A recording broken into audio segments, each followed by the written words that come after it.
La economía en una lección de Henry Hazlitt, capítulo 1, la lección. La economía se halla asediada por mayor número de sofismas que cualquier otra disciplina cultivada por el hombre. Esto no es simple casualidad, ya que las dificultades inherentes a la materia, que en todo caso bastarían, se ven centuplicadas a causa de un factor que resulta insignificante para la física, las matemáticas o la medicina: la marcada presencia de intereses egoístas. Aunque cada grupo posee ciertos intereses económicos idénticos a los de todos los demás, tiene también, como veremos, intereses contrapuestos a los de los restantes sectores. Y aunque ciertas políticas o directrices públicas puedan a la larga beneficiar a todos, otras beneficiarán solo a un grupo a expensas de los demás. El potencial sector beneficiario, al afectarle tan directamente, las defenderá con entusiasmo y constancia. Tomará a su servicio las mejores mentes sobornables para que se dediquen todo su tiempo a defender el punto de vista interesado, con el resultado final de que el público quede convencido de su justicia o tan confundido que le sea imposible ver claro en el asunto. Además de esta plétora de pretensiones egoístas, existe un segundo factor que a diario engendra nuevas falacias económicas. Es la persistente tendencia de los hombres a considerar exclusivamente las consecuencias inmediatas de una política o sus efectos sobre un grupo particular, sin inquirir cuáles producirá a largo plazo, no solo sobre el sector aludido, sino sobre toda la comunidad. Es, pues, la falacia que pasa por alto las consecuencias secundarias. En ello consiste la fundamental diferencia entre la buena y la mala economía. El mal economista solo ve lo que se advierte de un modo inmediato, mientras que el buen economista percibe también más allá. El primero tan solo contempla las consecuencias directas de la medida a aplicar, el segundo no desatiende las indirectas y más lejanas. Aquel solo considera los efectos de una determinada política en el pasado o en el futuro sobre cierto sector. Este se preocupa también de los efectos que tal política ejercerá sobre todos los grupos. El distingo puede parecer obvio. La cautela de considerar todas las repercusiones de cierta política quizá se nos antoje elemental. ¿Acaso no conoce todo el mundo por su vida particular que existen innumerables excesos gratos de momento y que a la postre resultan altamente perjudiciales? ¿No sabe cualquier muchacho el daño que puede ocasionarle una excesiva ingestión de dulces? ¿No sabe el que se embriaga que va a despertarse con el estómago revuelto y la cabeza dolorida? ¿Ignora el dipsómano que está destruyendo su hígado y acortando su vida?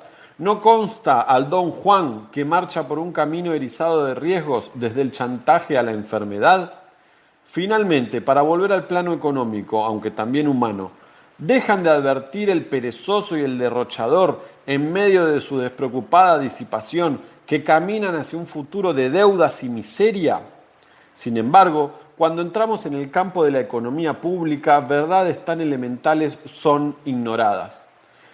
Vemos a hombres considerados hoy como brillantes economistas condenar el ahorro y propugnar el despilfarro en el ámbito público como medio de salvación económica, y que cuando alguien señala las consecuencias que a la larga traerá tal política, replican petulantes, como lo haría el hijo pródigo ante la paterna admonición: a la larga todos estamos muertos.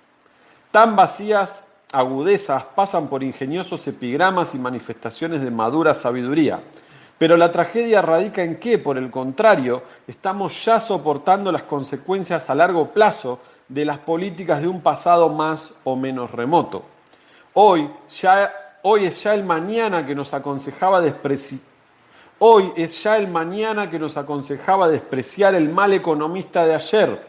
Las repercusiones remotas de ciertos métodos económicos pueden hacerse tangibles dentro de escasos meses. Otras quizá requieran el transcurso de varios años y tal vez precisen el paso de décadas, pero en todo caso, las consecuencias remotas se hallan contenidas en la política en cuestión tan fatalmente como el polluelo en el huevo o la flor en la semilla.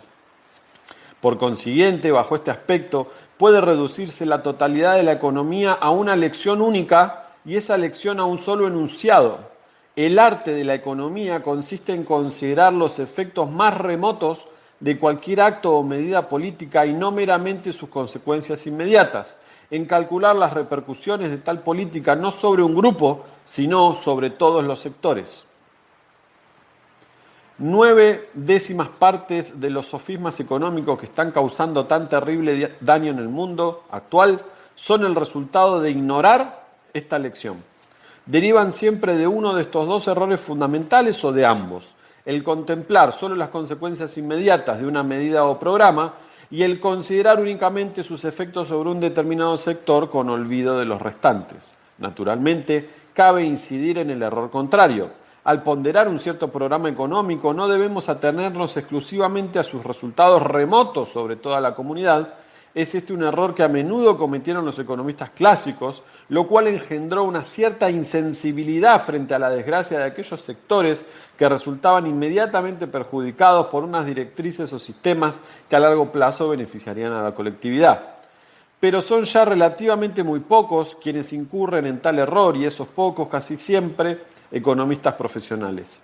La falacia más frecuente en la actualidad, la que emerge una y otra vez en casi toda conversación referente a cuestiones económicas, el error de 1000 discursos políticos, el sofisma básico de la nueva economía, consiste en concentrar la atención sobre los efectos inmediatos de cierto plan en relación con sectores concretos e ignorar o minimizar sus remotas repercusiones sobre toda la comunidad.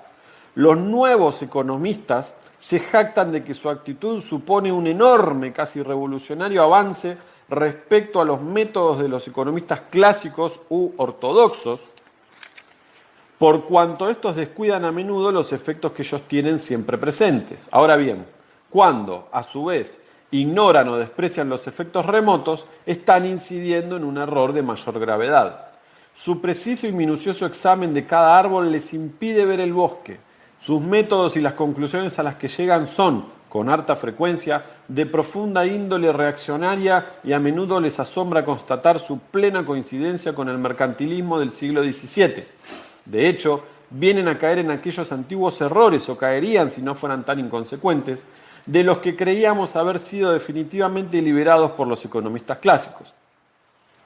Suele observarse con disgusto que los malos economistas propagan sus sofismas entre las gentes de manera harto más atractiva que los buenos sus verdades. Laméntase a menudo que los demagogos logren mayor ascenso al exponer públicamente sus despropósitos económicos que los hombres de bien al denunciar sus fallos. En esto no hay ningún misterio. Demagogos y malos economistas presentan verdades a medias.